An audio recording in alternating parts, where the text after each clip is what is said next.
اس کی شرعی حیثیت کیا ہے۔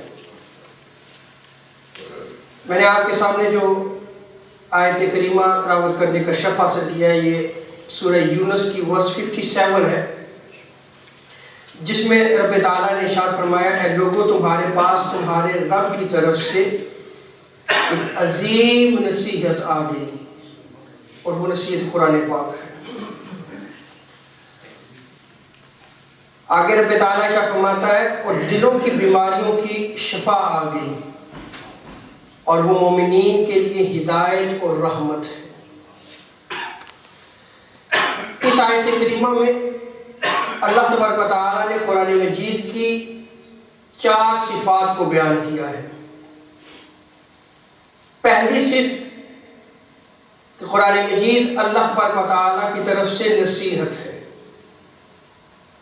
اب جو اس سے نصیحت حاصل کرے وہ دنیا میں بھی کامیاب ہے اور آخرت میں بھی کامیاب ہے۔ قرآن ایک کھلی کتاب ہے، اور یہ نصیحت ہر مسلمان کے گھر میں موجود ہے۔ اگر مسلمان اس نصیحت پہ عمل نہیں کرتا تو یہ مسلمان کی اپنی کمزوری ہے، لیکن وہ نصیحت موجود ہے۔ اسی طرح دوسری صفت کو رب تعالیٰ نے شاہ فرمایا کہ قرآن مجید دلوں کی بیماریوں کے لیے شفا ہے، اور تیسری صفت رب تعالیٰ نے شاہ فرمائی کہ یہ قرآن مجید ہدایت ہے، جو اس سے ہدایت حاصل کرنا چاہے وہ راہ ہدایت پر آ سکتا ہے۔ اور چوتھی صفت یہ ارشاد فرمائی کہ یہ قرآن مجید مومنین کے لیے رحمت ہے۔ امام جلال الدین سیوطی رحمۃ اللہ تعالی علیہ نے اس آیت کریمہ میں وَشِفَاءٌ لِمَا فِي الصُّدُورِ کے تحت فرمایا کہ یہ حکم عام ہے کہ قرآن مجید کو روحانی امراض کے علاوہ جو جسمانی امراض ہیں، یعنی کچھ روحانی بیماریاں ہوتی ہیں، اس کا علاج بھی قرآن مجید ہے۔ اسی طرح جو جسمانی بیماریاں ہیں اس کی شفا بھی قرآن مجید ہے۔ امام جلال الدین سیوطی رحمۃ اللہ تعالیٰ نے اس کو عام قرار دیا ہے۔ اسی طرح امام سید محمود آلوسی حنفی روح المعانی میں فرماتے ہیں اسی آیت کریمہ کے تحت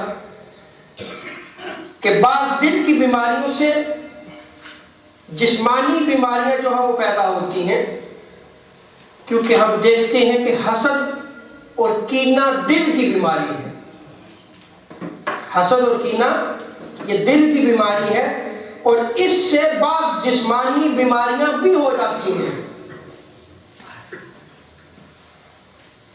اور آپ دیکھ لیں اللہ ماشاءاللہ یہ حسد اور کینہ جسے اللہ محفوظ رکھے، آج مسلمانوں کی حالت کیا ہے۔ اور آگے امام آلوسی حنفی فرماتے ہیں کہ ہم اس بات کا بھی انکار نہیں کرتے کہ اللہ تعالیٰ قرآن مجید پڑھنے کی برکت سے جسمانی مرض کو جو ہے وہ دور فرما دیتا ہے۔ مفتی محمد شفیع دیوبندی معارف القرآن میں لکھتے ہیں در حقیقت قرآن مجید ہر بیماری کی شفا ہے، خواہ وہ قلبی یعنی دل کی بیماری ہو، خواہ وہ روحانی بیماری ہو، یا بدنی ہو یا جسمانی ہو، ہر بیماری کی شفا جو ہے وہ قرآن مجید ہے۔ اب جو میں نے مفسرین اکرام کے اقوال نقل کیے ہیں اس آیت کریمہ کی تفسیر کے تحت،